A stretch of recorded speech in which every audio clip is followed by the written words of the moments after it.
ओम श्री गणपति नमः। श्री गणेश की वंदना कर, दिन के स्वामी सूर्यदेव की आराधना कर, इष्ट देव का ध्यान रख, गुरुजनों को नमन कर अभिनंदन करते हैं आपका वरुण इसको द्वारा प्रस्तुत आज के दैनिक पंचांग। यह हम नित्य प्रस्तुत किया करते हैं और इसमें डेटा जो भी लेते हैं वो दृक पंचांग से लेते हैं। छवि, ध्वनि तथा जन्म तिथि का विवरण किसी खास महत्वपूर्ण व्यक्ति का अपने प्रस्तुति में उदाहरण स्वरूप पेश करने हेतु गूगल से लेते हैं और यह प्रस्तुति आप तक YouTube के माध्यम से हम पहुंचा पाने में सफल हो।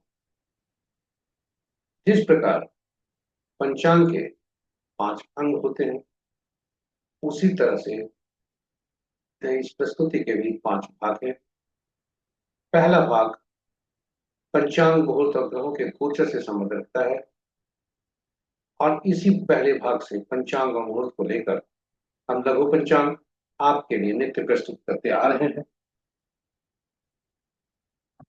और इसका दूसरा भाग नक्षत्र से संबंध रखता है, जिसे ताराबलम कहते हैं। ताराबलम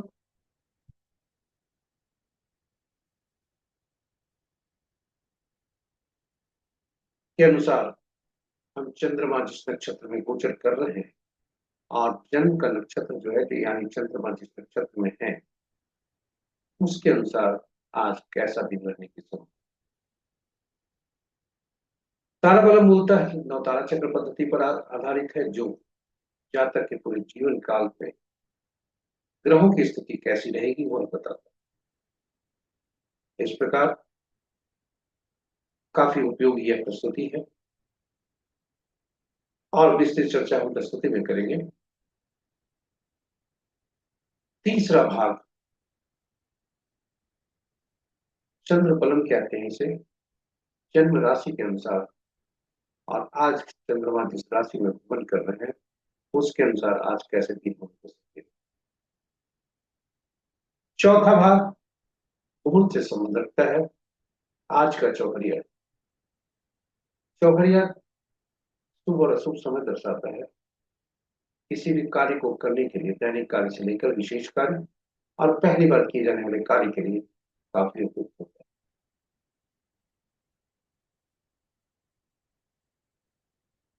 पांचवा भाग और अंतिम भाग अंकों से संबंध है। अंक ज्योतिष से संबंध है। अंकों के अंक में हम जन्म लेते हैं और अंकों के साथ ही हम पलते बढ़ते हैं और इस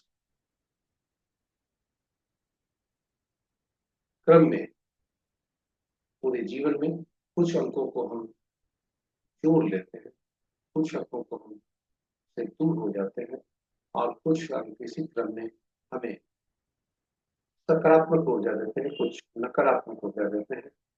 कुछ अंक अधिक अधिक होने में असंतुलित होते हैं, कुछ अंकों की कमी हो जाती है, वह भी असंतुलित होते हैं। तो अंक ज्योतिष इसकी पहचान है कि उसके कारण उत्पन्न होने वाली समस्याओं का निराकरण। तो अंक ज्योतिष का एक प्रस्तुति के पीछे उद्देश्य है कि आपको अंक ज्योतिष के संबंध में कुछ जानकारी देना और अंक ज्योतिष के अनुसार किसी भी माह के किसी भी तिथि को जन्मे जातक के लिए आज का दिन कैसा होने की स्थिति है, अंक क्या बोल रहे। तो ये पांचवें भाग, हर भाग आपके लिए महत्वपूर्ण, हर प्रस्तुति आपके लिए महत्वपूर्ण। कहीं जाइएगा नहीं, हमारे साथ बने और हो सके कागज कलम भी खोल रहे रखें अपने पास, ताकि कुछ आप नोट कर सकें जो आगे प्रस्तुति के बाद आपके लिए उपयोगी हो सके। आप कुछ एक्सरसाइज कर सकें उस पर और उस पर विवेचना कर खुद आप अपना ज्ञान को बढ़ा सकते, जो आपके लिए तो उपयोगी। प्रस्तुति में जाने के पूर्व पंचांग पर थोड़ी चर्चा करते हैं। पंचांग आम बोलचाल की भाषा में शुभ और अशुभ को जानने का माध्यम है, परंतु यह उससे भी कहीं बढ़कर है। इसकी महत्ता जीवन में काफी अधिक है, क्योंकि यह व्यक्ति की निर्णय क्षमता को सुदृढ़ करता है, मजबूत करता है, आत्मबल बढ़ाता है। पंचांग प्रकृति और ब्रह्मांड की ऊर्जा के साथ संतुलन स्थापित करने में सहायक होता है, जिसके फलस्वरूप हम सबके जीवन में शांति, समृद्धि और सकारात्मकता का संचार। अतः पंचांग का अनुसरण करके हम अपने जीवन को अधिक सफल और समृद्ध बना सकते हैं। तो चलिए आइए पंचांग की महत्ता को देखते हुए हम सब पंचांग का अनुसरण करके अपने जीवन में शांति, समृद्धि और सकारात्मकता का संचार सुनिश्चित करते हुए अपने जीवन को अधिक सफल और समृद्ध, साथ ही साथ प्रस्तुति को साझा करें अपने मित्रों, परिजनों का शुभेच्छों के संग, ताकि वे भी पंचांग का अनुसरण करके अपने जीवन में शांति, समृद्धि और सकारात्मकता का संचार सुनिश्चित करते हुए जीवन को अधिक सफल और समृद्ध बना सकें। और उनके इस प्रयास में हम सब एक माध्यम बनकर पुण्य के ओर ले। तो ले चलते हैं आपको पहले। जय श्री राम। जय श्री।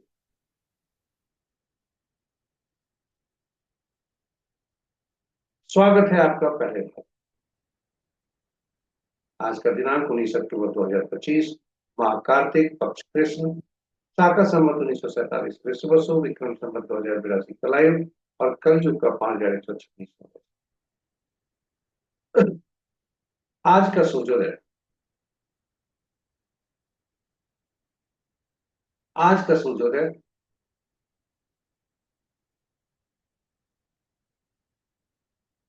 5:50 पर, सूर्यास्त 5:18। आज का दिशा शोध, sunrise at 5:50 am and sunset at 5:18 pm। आज का दिशा शुद्ध पश्चिम है, फिर भी इस दिशा में यात्रा करने को बाध्यता हुई तो घी या दलिया का सेवन कर यात्रा में शुभ करना।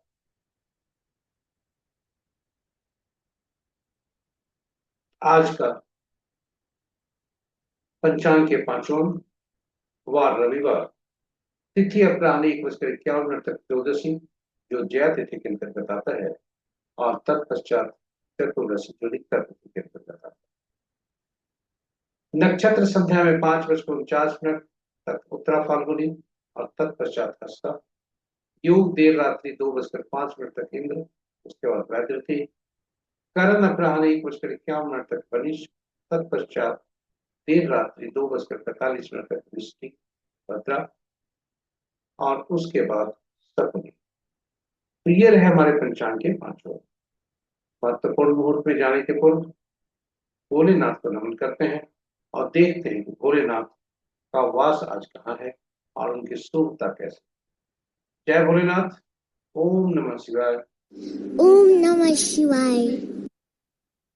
तो जब तक त्रयोदशी तिथि है तब तक भोलेनाथ पूजन पर है, जो कि शुभ नहीं है, और तत्पश्चात वे शमशान में होते हैं, जो अशुभ। जय भोलेनाथ, कृपा बरसाए रखें। ओम नमः शिवाय। ओम नमः शिवाय। महत्वपूर्ण शुभ और अशुभ मुहूर्त में अभिजीत मुहूर्त दिन के 11:12 से 11:57 तक। अमृत काल प्रातः 9:59 से दिन के 11:44 तक। अमृत सिद्धि योग संध्या 5:49 से 5:51 तक।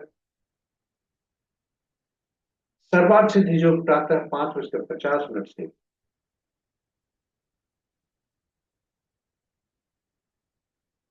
5:51 कल प्रातः तक, और यानी आज के सूर्योदय से कल के सूर्योदय तक। और जब भी कोई मुहूर्त एक सूर्योदय से दूसरे सूर्योदय तक होता है उसे अहोरात्र कहते हैं। विजय मुहूर्त अपराह्न 1:29 से 2:15 तक। गोधूली बेला संध्या 5:18 से 5:45 तक। और निशिता मुहूर्त देर रात्रि 11:09 से मध्य रात्रि तक। रात्रि में किए जाने वाले पूजा पाठ, जब तब, साधना, तंत्र मंत्र आदि के लिए श्रेष्ठ हुआ करते। पुनः क्या बता दें कि रात्रि में किए जाने वाले पूजा पाठ जब तक साधना तंत्र मंत्र आदि के लिए निश्चित मुहूर्त श्रेष्ठ हुआ करते हैं। अशुभ मुहूर्त में सबसे प्रभावी अशुभ मुहूर्त राहु का अपराह्न 3:52 से 5:18 तक, गुलिक काल अपराह्न 2:25 से 3:52 तक, यमगंत दिन के 11:34 से 1:10 अपराह्न तक, और वर्ज मुहूर्त कल भोर में 3:05 से 4:51 तक। भद्रा अपराह्न 1:51 से देर रात्रि 2:45।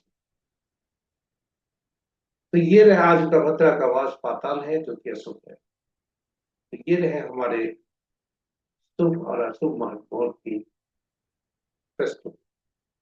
ग्रहों के आकाशीय स्थिति को देखें तो अंश के अनुसार सूर्य देव और चंद्र देव, बृहस्पति देव, ये तीनों ग्रह जो कि राशि परिवर्तन किए हैं, इसलिए शिशु अवस्था में। शनि देव वक्री है, इसलिए अंश का ह्रास हो रहा है, कमी हो रही है, इसलिए ये शिशु अवस्था में है। सूर्य देव तुला राशि में आकर नीच में हो गए हैं। चंद्रदेव कन्या राशि में आकर आए हैं। मंगल देव तुला राशि में पहले से है, बुध देव भी तुला राशि में है। बृहस्पति देव कर्क राशि में जाकर उच्च के हुए हैं। शुक्र देव कन्या राशि में आकर नीच है।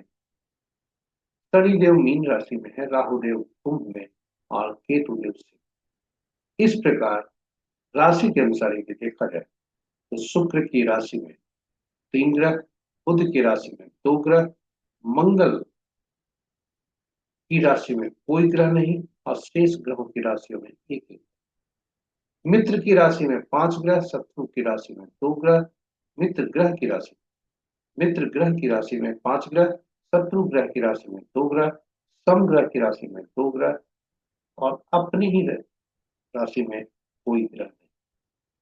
नक्षत्र के अनुसार यदि देखा जाए तो मित्र नक्षत्र में 3 ग्रह, शत्रु नक्षत्र में 1 ग्रह, सम नक्षत्र में 4 ग्रह, और अपने ही नक्षत्र में बृहस्पति देव 1 ग्रह। शुक्र और को आप देखें, बुध को देखें तो शुक्र की राशि में बुध, बुध की राशि में शुक्र, इसलिए इनका आपस में राशि परिवर्तन है। नक्षत्र परिवर्तन में कोई ग्रह का नहीं।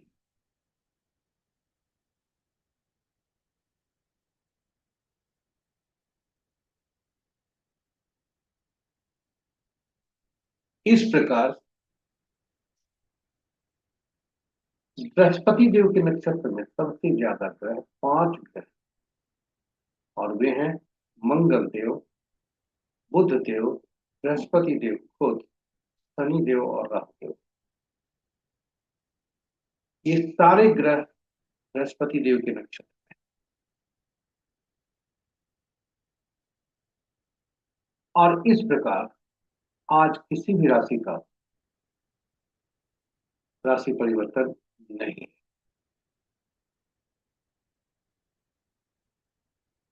तो ये हमारी प्रस्तुति पहले भाग की यहाँ पर समाप्त होती है। दूसरे भाग में आपको हम ले चलते हैं जो कि नक्षत्र से संबंधित।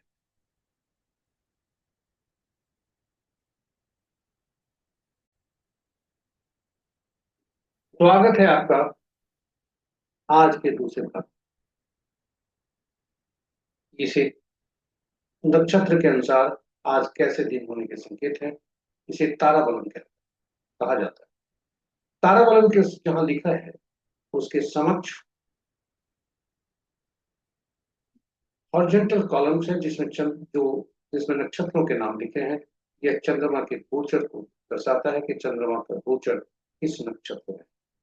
उसी तरह से ताराबलन के नीचे वर्टिकल रोज है, यह उसमें भी नक्षत्रों के नाम है। यह बताता है कि चंद्रमा जन्म कुंडली में किस नक्षत्र, यानी आप किस नक्षत्र में जन्म, यह आपसे संबंध रखता है।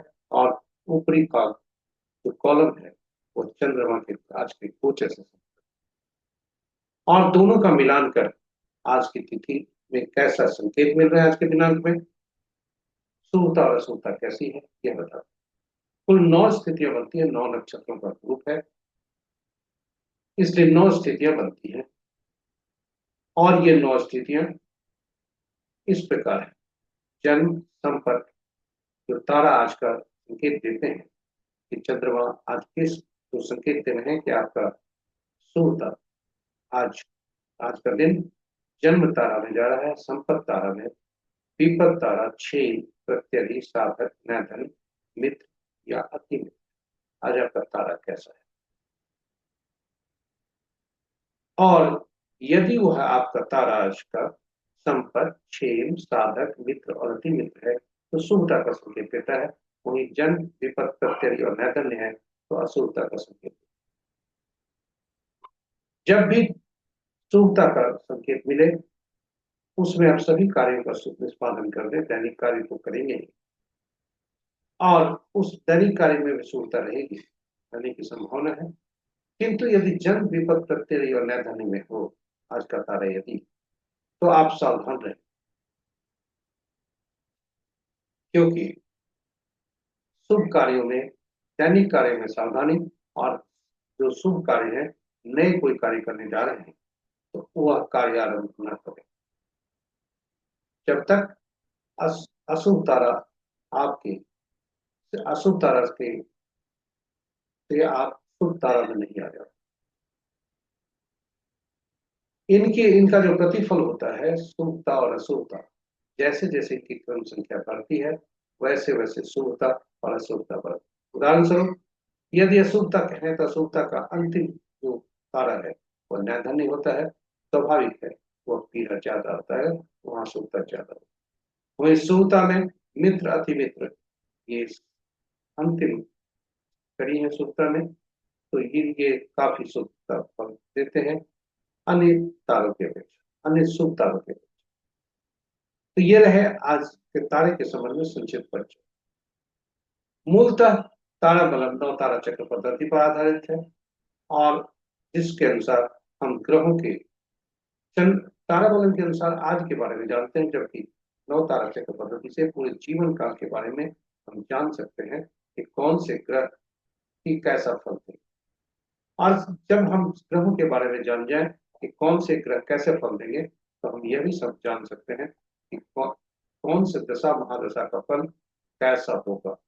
और यह मुझे हमें यदि आगे से ही पता हो तो हम सभी कार्यों का निष्पादन शुभ ग्रहों की स्थिति में, शुभ दशा की स्थिति में कर सकते हैं, और अशुभता की स्थिति में हम अपने आप को मानसिक रूप से चुनौती को का सामना करने के लिए तैयार रहते हैं। साथ ही साथ यह सुनिश्चित करते हैं, कर सकते हैं योजनाबद्ध तरीके से कि उसमें कोई भी शुभ कार्य का आरंभ न किया जाए।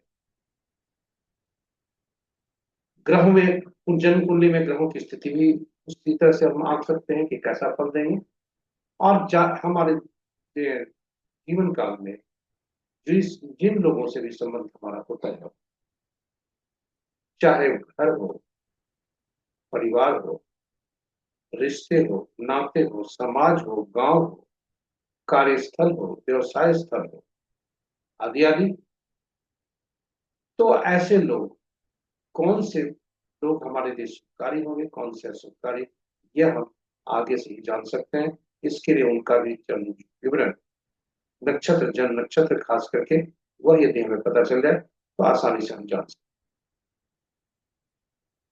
हैं। 9 तारा चक्र पद्धति का मूल सिद्धांत यह है कि ग्रहों के मन नक्षत्र होते हैं, यानी ग्रह अपना फल नहीं देते, नक्षत्र ही ग्रह का फल देते हैं। तो कुल 27 नक्षत्र होते हैं, ग्रह 9 ही होते हैं। आखिर 27 नक्षत्र 9 ग्रह, कौन से नक्षत्र किस ग्रह के फल देंगे, इसके लिए सभी नक्षत्रों को, 27 नक्षत्रों को 3 भागों में बांटकर, 3 श्रेणियों में रखकर, 9 नक्षत्रों का समूह बनाकर हम उन्हें ग्रहों से जोड़ने की प्रक्रिया समझते हैं। 9 नक्षत्र का पहला समूह, दूसरा समूह 18वां, 10 से 18 और तीसरा 19 से 27। और ग्रहों को महादशा के क्रम में रखा गया। पहला ग्रह केतु, दूसरा शुक्र, तीसरा सूर्य, चौथा चंद्रमा, पांचवा मंगल, छठा राहु बृहस्पति, सातवां बृहस्पति, आठवां शनि और 9वां बुध। और जहां से भी आरंभ कर सकते हैं हम। जैसे जन्म हमारा होता है तो जरूरी नहीं है कि केतु के नक्षत्र, केतु से आरंभ हमारी यात्रा हो, जीवन यात्रा। मंगल से भी आरंभ हो सकती है, राहु किसी भी ग्रह से हो सकता है। और जब यह वहां से आरंभ करें तो हरि की सुई की दिशा में आगे बढ़े, यानी सूर्य के नक्षत्र में जन्म हुआ तो फिर अगला ग्रह चंद्रमा, तो उसके बाद मंगल, और इसी क्रम में बुध के बाद पुनः केतु से आरंभ हो। यह साइकिल चलती है। अब ग्रहों को नक्षत्र से कैसे जोड़ा गया? तो पहला नक्षत्र हर भाग में से, यानी पहले में से पहला, दूसरे में से 10वां, तीसरे में से 19वां नक्षत्र का के स्वामी केतु देव बने। केतु देव से इन्हें जोड़ा गया। उसी तरह दूसरा 12वां, 21वां के स्वामी शुक्र देव, तीसरा, दूसरा 11वां और 20वां के स्वामी शुक्र देव, तीसरा 12वां और 21वां के स्वामी सूर्यदेव, चौथा 13वां और 22वां के चंद्रदेव। और इसी क्रम में आगे बढ़ते हुए 9वां, 18वां, 27वां नक्षत्र के स्वामी बुध देव बने। और यह सूची इस प्रकार जो आपके समझ। अब गणना कैसे करते हैं यह बहुत महत्वपूर्ण है, और यही आधार है नवतारा का, और यही आधार है तारा बल। तो आरंभ करते हैं। आज का दिन रविवार है, दिन सूर्य का है। चलिए सूर्य के नक्षत्र में जन्मे जातक के लिए उदाहरण स्वरूप सूत करते हैं। यदि किसी जातक का जन्म कृतिका, उत्तरा फाल्गुनी, उत्तराषाढ़ नक्षत्र में हुआ है तो फिर पहला ग्रह उनके सूर्य देव का, गणना यहीं से आरंभ होती है। और दूसरा ग्रह चंद्रदेव, तीसरा मंगल, चौथा राहु, पांचवा बृहस्पति, छठा शनिदेव, सातवां बुध देव, आठवां केतु देव, नौवां शुक्र। अब पहला ग्रह पीड़ा देता है, क्योंकि जातक हम सब सुरक्षित स्थान से धरती पर आते और अब हमारी विभिन्न यात्राएं शुभ और अशुभ आरंभ होती है, जो कि प्रारब्ध से चलता है और फिर हमारे कर्मों के अनुसार फल मिलता है। इसलिए पहला ग्रह, और यही सूर्य की दशा महादशा में हमारा जन्म होता है, जहां नक्षत्र बैठे रहते हैं। यानी आज का हमारा जन्म नक्षत्र यदि कृतिका, उत्तरा फाल्गुनी और उत्तराषाढ़ा है तो हमारी जो जन्म हुई है सूर्य के महादशा में हुई है, और पिछले जन्म में मृत्यु भी इसी महादशा में हुई। इसलिए जब भी आप जन्म कुंडली अपना बनाएंगे तो आप देखेंगे कि दशा महादशा में आपको यह लिखित रहता है कि आज पिछले जन्म का शेषांश, भोगांश आदि विभिन्न सॉफ्टवेयर विभिन्न रूप से देखते हैं। अंग्रेजी में रेसिडुअल पार्ट ऑफ दशा महादशा, यानी पिछले जन्म में हम उतना भोग चुके थे, और बाकी उस जितना जो अवधि है किसी भी ग्रह की महादशा की, तो उस बाकी जो शेष है वो इस जन्म में भोग। एक हमारी यात्रा है, जीवन यात्रा, जहाँ समाप्त हुई थी वहीं से आरंभ हो। तो पहला ग्रह सूर्यदेव बने। अब यहाँ से गणना आरंभ करेंगे। और दूसरा चंद्रदेव, तीसरा मंगल, चौथा राहु, बृहस्पति, शनि, बुध, केतु, शुक्र। पहला ग्रह पीड़ादायक होते हैं, दूसरा सुख फलदायक होते हैं, तीसरा फिर पीड़ादायक होते हैं। इस प्रकार साइकिल चलती है। तो पहला, तीसरा, पांचवा, सातवां पीड़ादायक, दूसरा, चौथा, छठा, आठवां, नौवां शुभ फलदायक। और जैसे जैसे इनकी क्रम संख्या बढ़ती है वैसे वैसे इनकी शुभता और अशुभता बढ़ती है। तो इस प्रकार आप देखें, सारणी आपके समक्ष। पहला जन्म अच्छा नहीं, दूसरा संपत्ति, तीसरा विपद, चौथा छेद, पांचवा प्रत्यय, छठा साधक, आठवां सातवां नैधन्य, आठवां मित्र और नौवां अतिमित्र। नैधन्य का मतलब निधन नहीं है, लेकिन पीड़ा ज्यादा हो। तो इस तरह से नौ तारा चक्र पद्धति कार्य करती है। और अब अगर हम जान गए कि सूर्य के नक्षत्र में जन्मे जातक के लिए चंद्रमा, राहु, शनि देव, केतु और शुक्र देव शुभकारी होंगे, तो आजीवन किसी भी व्यक्ति के लिए सूर्य के नक्षत्र में जो जन्मा जातक होगा उसके लिए ये शुभकारी। तो ग्रह हमारे लिए शुभ हो सकते हैं। कौन से ग्रह शुभकारी हैं यह पता चलता है। उसी तरह से सूर्य के नक्षत्र में जन्मे जातक के लिए सूर्य, खुद, मंगल, बृहस्पति और बुध ये पीड़ादायक। बुध सबसे ज्यादा पीड़ादायक।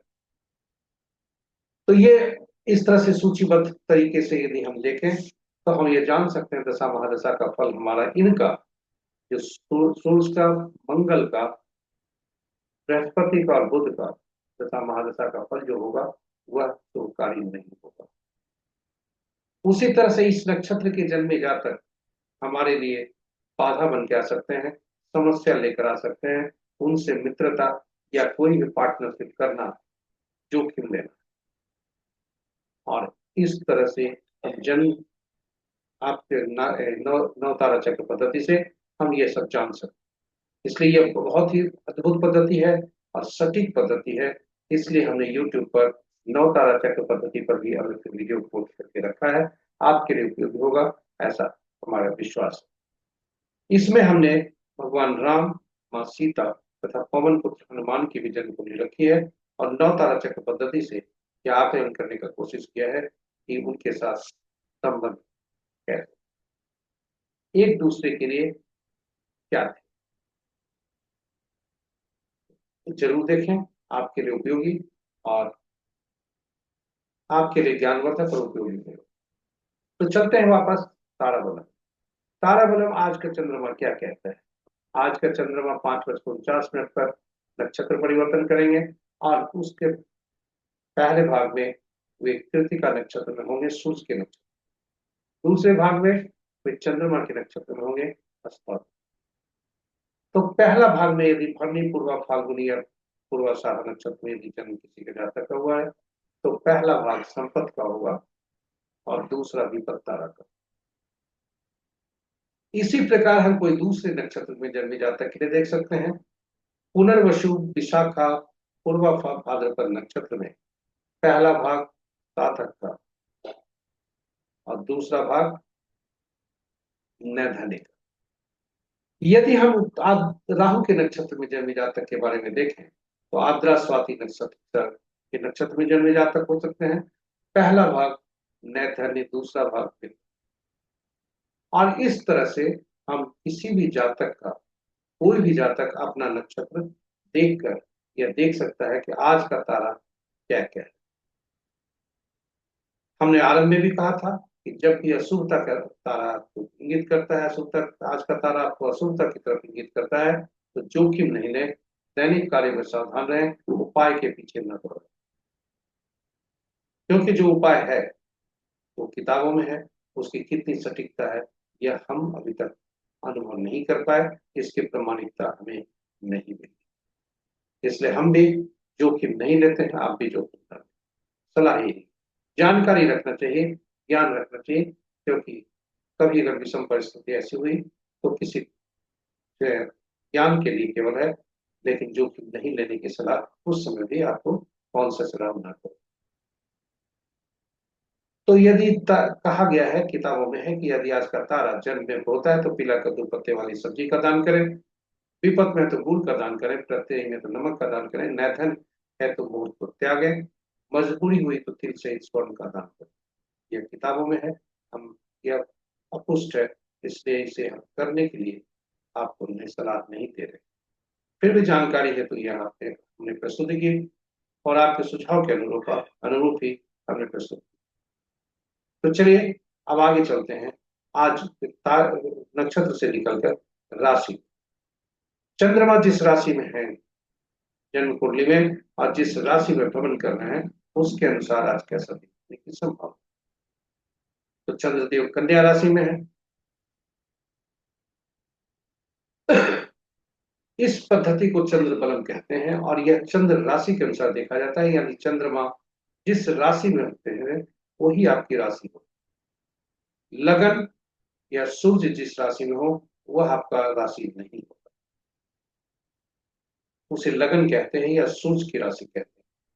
किंतु आपकी राशि, अपनी राशि, चंद्रमा जिस राशि में है वही हो, उसी के अनुसार फलित देखें।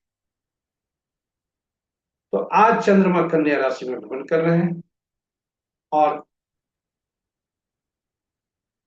मेष मेष कर्क, कन्या, वृश्चिक, धनु और मीन राशि के जातक के लिए शुभता के संकेत। शेष राशि वाले लोगों के लिए अशुभता, मध्यम अशुभता, ज्यादा अशुभता की ओर इंगित कर रहा है। आप सावधान रहें दैनिक कार्यों से लेकर शुभ कार्यों के प्रति और ईश्वर इष्ट देव का ध्यान। इन्हीं शब्दों के साथ हम चौथे भाग में आपको लेकर आ रहे हैं। चौथा भाग चौघड़िया से संबंधित। यह शुभ और अशुभ का समय दर्शाता है, शुभ और अशुभ काल दर्शाता है। किसी भी शुभ काम को करने के लिए इसका उपयोग किया जाता है, चाहे वह कार्य पूजा पाठ हो या अन्य कार्य हो। पहली बार किए जाने वाले कोई कार्य हो वह भी इसी में देखा जाता है। यदि कोई व्यक्ति उचित मुहूर्त नहीं देखना चाहे तो कम से कम शुभ कार्य को करने के लिए चौघड़िया जरूर देखें। इसीलिए इसकी प्रस्तुति, इसकी महत्ता को समझते हुए हम YouTube पर अलग से चौघड़िया की उपयोगिता हिंदी में और अंग्रेजी में यूटिलिटी ऑफ चौघड़िया पोस्ट करके रखा है, जो आपके लिए ज्ञानवर्धक होगा इसी उद्देश्य से और आपके लिए उपयोगी, और आप इसे देखकर चौघड़िया का अनुसरण कर सकते और अपने जीवन के कार्यों में शुभता कायम रख सकते। संक्षेप में बता दें कि कुल 8 चौघड़िया दिन के होते हैं, 8 चौघड़िया रात के होते हैं और सप्ताह के दिन 7 ही होते हैं, इसलिए 7 ही चौघड़िया का नामकरण हुआ। 8वां चौघड़िया जो होता है वह आदि का चौघड़िया जो होता है वही अंत का चौघड़िया होता है। इस तरह 8 चौघड़िया होते हैं। साप्ताहिक दिन से संबंध चौघड़िया का हुआ और हर साप्ताहिक दिन के ग्रह स्वामी अलग अलग ग्रह होते हैं, 7 ग्रह, इसलिए चौघड़िया का संबंध भी 7 ग्रहों से हुआ। और सभी चौघड़िया, सभी ग्रह कोई ना कोई विशेष कार्य करने के लिए, विशेष प्रयोजन के लिए, विशेष उद्देश्य के लिए, विशेष कार्य पूर्ति के लिए उपयोगी हुआ करते हैं। इसलिए चौघड़िया के भी संबंध ग्रहों के विशेष कार्यों से हुए।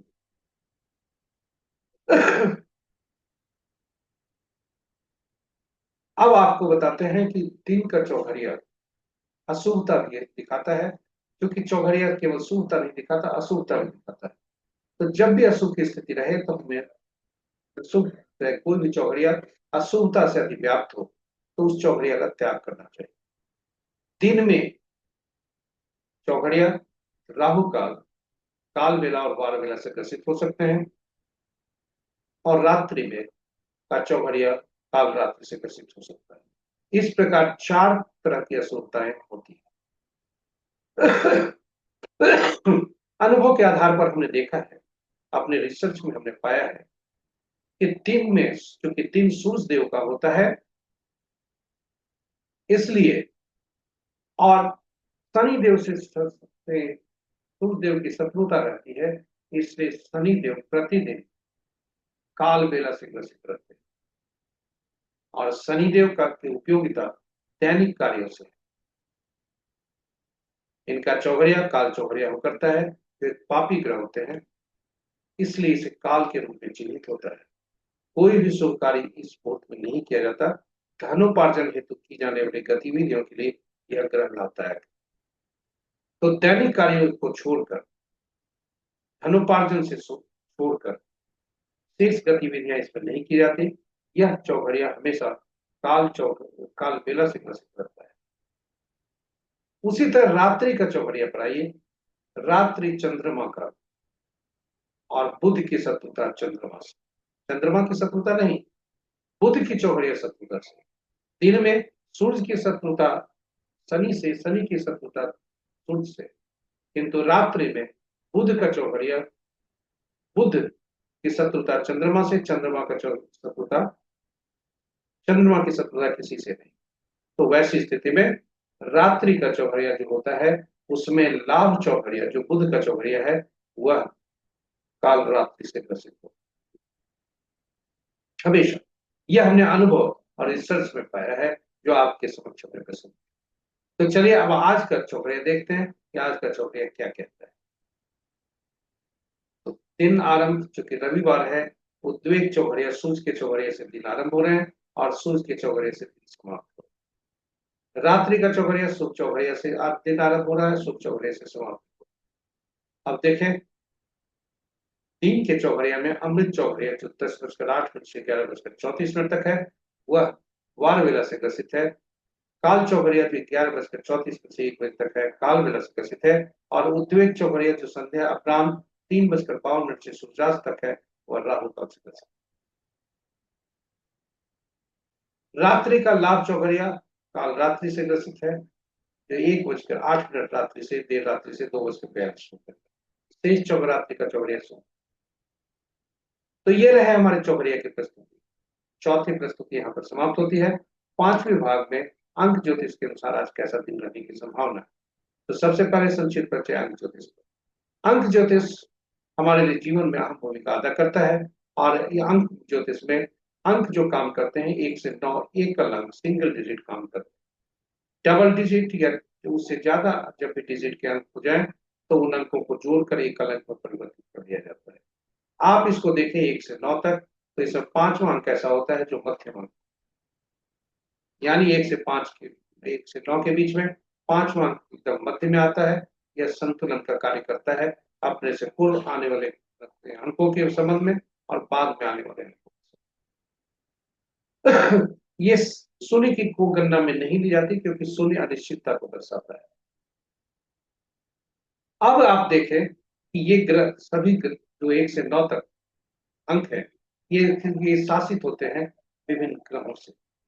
एक सूर्य से, दो चंद्रमा से, तीसरा बृहस्पति से, चौथा राहु से, पांचवा बुध से, छठा शुक्र से, सातवां केतु से, आठवां शनि से और नौवां मंगल से।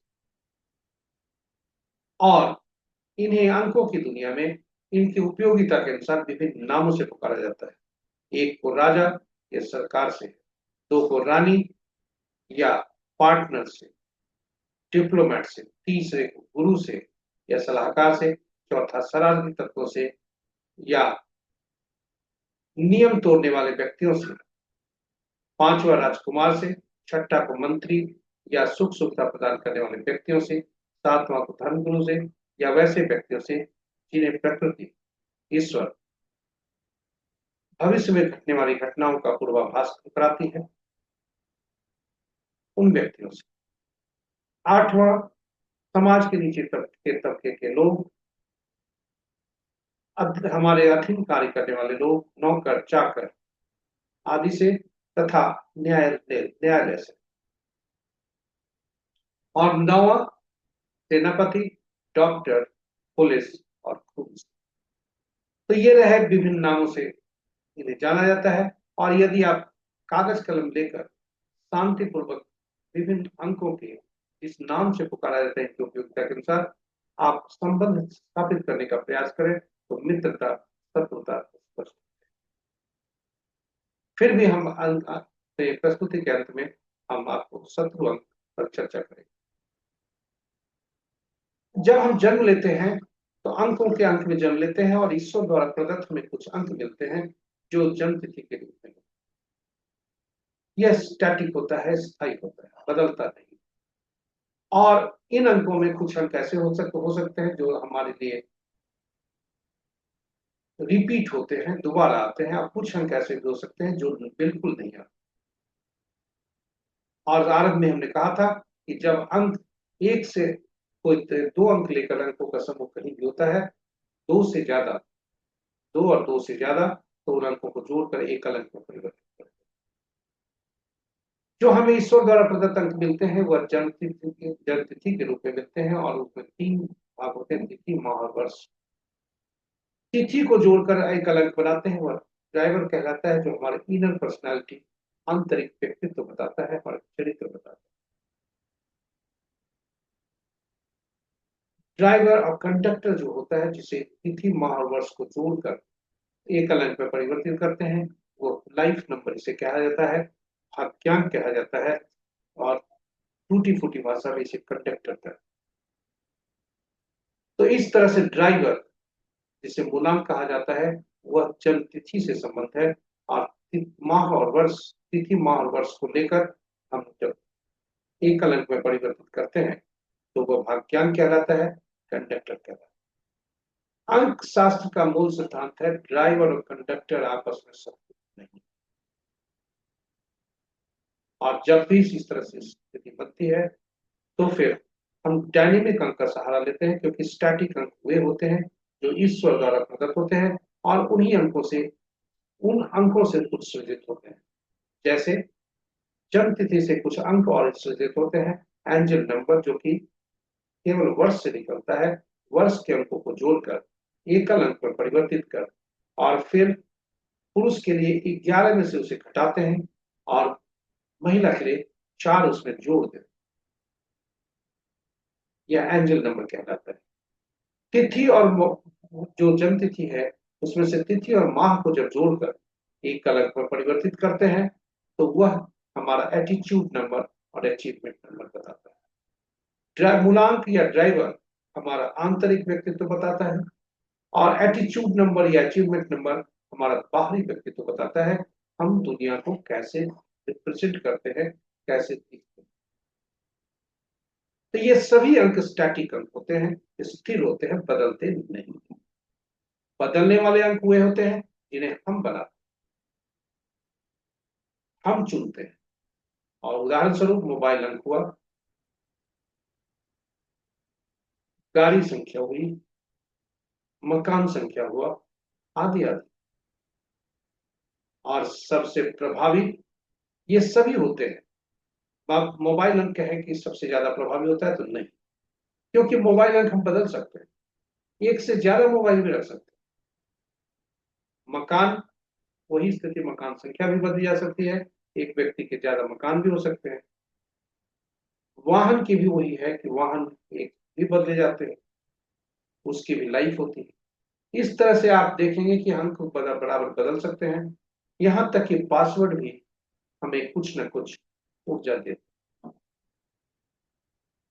तो आप, ये रहे डायनेमिक अंक पर संक्षिप्त चर्चा। सबसे प्रभावी डायनेमिक अंक अगर होता है पूरे जीवन पर्यंत, जिसे हम बनाते हैं, हम तो नहीं बना पाते, वास्तव में नाम हमारा होता है, लेकिन बनाते हमारे कोई गार्जियन है, कोई अभिभावक है, और वह होता है नामांक। क्योंकि नाम हम निर्धारण नहीं करते, नाम हमारे कोई गार्जियन निर्धारित करते हैं, और उससे जो अंक सृजित होते हैं वह नामांक कहलाता है। आप आश्चर्यचकित होंगे कि आखिर नामांक में यह क्या है। जी, नामांक में आखिर अक्षरों का योग प्रयोग हुआ। आप आश्चर्यचकित आपको यही करेगा कि यहाँ अंक कहां से है।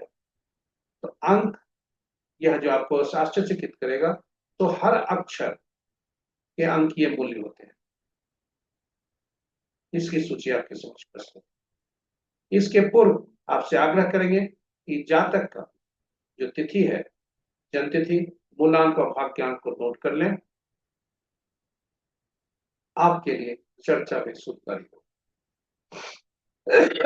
अब आप देखें, जो महत्वपूर्ण व्यक्ति का ये जन्म तिथि है आज 19/10/1956, ये शनि देव का नंबर है। शनि देव को हार्दिक शुभकामनाएं। आज भी जो चर्चा करेंगे, हम उस पर प्रोडिक्शन नहीं कर रहे हैं, कोई कंसल्टेशन की बात नहीं कर रहे हैं, केवल एक्सरसाइज करेंगे।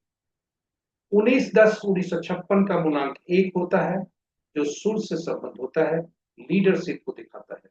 कंडक्टर नंबर 5 बताता है, जो भविष्य की ओर बताता है, यह बैलेंस अंक।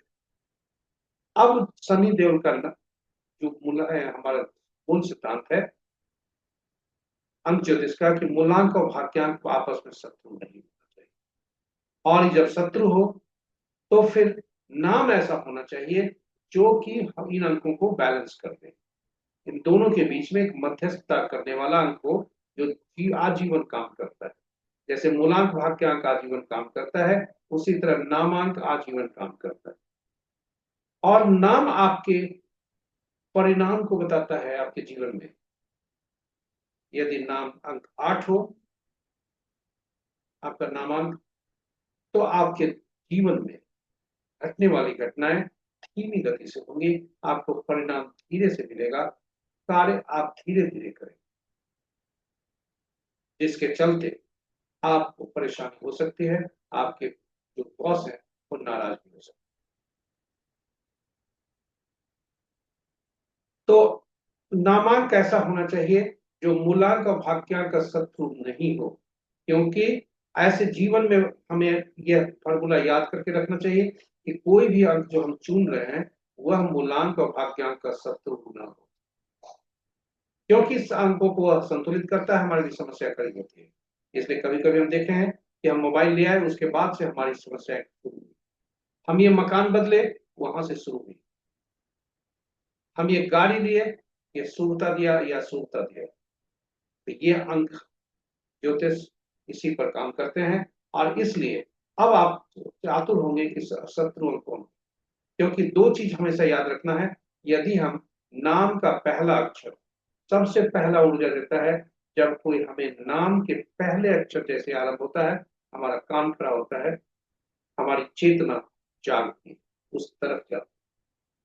और फिर पूरा नाम जब पुकार लिया जाता है, तब हम रिस्पॉन्स करते हैं, उत्तर देते हैं। लेकिन चेतना नाम के पहले अक्षर से ही शुरू होती है, इसलिए ये नाम का पहला अक्षर भी जो हो, उसका जो अंक निकले वह शत्रु अंक निकले, यह हम सुनिश्चित करें। तो नामांक शत्रु अंक नाम, नाम का पहला अक्षर शत्रु अंक नहीं देगा। इसलिए अब आपको आपके समक्ष सूची है कि शत्रु अंक कौन कौन। तो 1 के 8, 2 के 4 6 8 9, 3 के 6, 4 के 8 9 4 2, 5 के कोई नहीं, 6 के 3 9, 7 के 7 9 3, 8 के 1 2 9 4 8, 9 के 6 4 2 8 9। और इन्हीं अंकों का जो अक्षर है वह आपके समक्ष दूसरी सूची, यानी नाम का पहला अक्षर इन अंकों से न, इन अक्षरों से न। अब आप इस सूची को अगर देखेंगे तो सूर्य देव का शत्रुता शनिदेव से 1 का 8 से, 8 का 1 से। 8 के शत्रु और अंक है, लेकिन 1 का 8 और 8 का 1 से है। और इसी क्रम में आप पूरे ये को आकलन करें, कुछ अंक ऐसे हैं जो अपने ही शत्रु हैं, यानी एक म्यान में दो तलवार नहीं। इसे इस शब्दों से हम कह सकते हैं जैसे 4 अंक 4 अंक का ही शत्रु, 7 अंक 7 का अंक का ही शत्रु है, 8 अंक 8 अंक का ही शत्रु है, 9 अंक 9 अंक का शत्रु।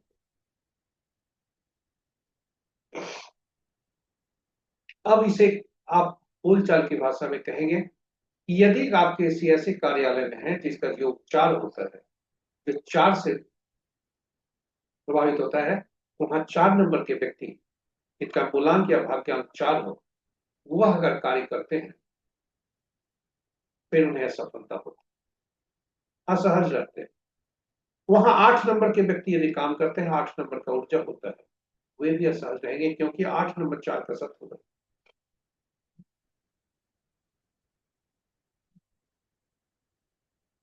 तो ये रहे आपके शत्रु अंक आपके समक्ष प्रस्तुत। इसे आप सहेज कर रखें इस सूची को, क्योंकि आपके लिए जीवन पर्यंत यह कार्य करेगा।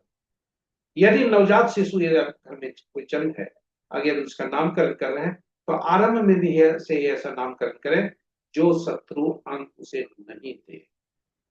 नाम का पहला अक्षर वैसा नहीं हो और वह नामांक भी वैसा नहीं। तब वो जीवन में जब उसे सिखाएंगे, जब उसे बताएंगे, तो जीवन में वैसे अंक को प्रयोग करेगा, उपयोग करेगा जो उसके शत्रु अंक नहीं। तो शत्रु अंक को पहचाने, शेष अंक जो बचते हैं तो वह या तो मित्र हो सकते हैं या तटस्थ हो सकते हैं। तो लंबी सूची याद करने की आवश्यकता नहीं, हम नहीं समझते। आगे एडवांस न्यूमरोलॉजी में आप सीखेंगे, लेकिन अभी के न्यूमरोलॉजी में आप यही सीखिए कि आपका शत्रु अंक कौन कौन है। शनि देव के बारे में अगर कहें तो उनका जो एक अंक और निकलता है, जो कि हम निकालते हैं कि आज इस वर्ष आपका कैसा साल बीतेगा। तो शनि देव का मूलांक 1 है, भाग्यांक 5 है, और वे 70वें साल से गुजर रहे हैं, जिसके अंक साल हो। तो इनका जो अभी की स्थिति है वो शुभ है, क्योंकि 1 और 7 आपस में शत्रु नहीं है, 5 और 7 शत्रु नहीं है, इसलिए इनका दिन साल ये साल अच्छा, यह वर्ष अच्छा गुजरने वाला है। दूसरी पद्धति है, इसी में भी दोनों को तालमेल करके देखते हैं कि जो नाम का जो जन्म तिथि है 19/10/1956, उसमें से 1956 को निकाल दिया और वर्तमान वर्ष को रख दिया, और तब सभी अंकों को जोड़ते हैं। वह जो एकल अंक निकलता है वह मूलांक और भाग्यांक का क्या शत्रु है या मित्र। यदि वह शत्रु नहीं है तो वह साल उनके लिए अच्छा बीतेगा, अन्यथा चुनौती भरा हो सकता है। तो इस तरह से इसको पर्सनल ईयर कहते हैं। पर्सनल ईयर और रनिंग एज दोनों को मिलाकर उस साल के भाग से कैसा परिणाम आएगा वो हम जान सकते हैं। तो 19/10/1956 को हम जोड़ें तो वो जोड़कर 1 बनता है, और इनका 2025 उसमें जोड़ दिए, सॉरी ये 2 बनता है, क्योंकि 19 1 देता है, माह 1 देता है, तो 2 बनता है, और 2 में फिर 9 जब जोड़ते हैं तो 11 बनता है, 11 फिर 2 ही देता है, और 1 और 2 राजा और रानी की मित्रता रहे, इसलिए यह वर्ष उनके लिए अच्छा बीतने के साथ 2025। तो इस तरह से हम पर्सनल ईयर निकालते हैं अंक ज्योतिष से। ये आप भी निकाल सकते हैं और आप भी देख सकते हैं। तो चलिए आज अंक ज्योतिष में इतना ही, जो चर्चा इंट्रोडक्शन पर है। अब देखते हैं आज के अंक विभिन्न तिथि में विभिन्न किसी भी मास के विभिन्न तिथियों को जन्मे जातक के लिए आज के अंक क्या बोल रहे हैं, कैसे दिन बताने की कोशिश कर। तो आज का दिनांक 19/10/1956,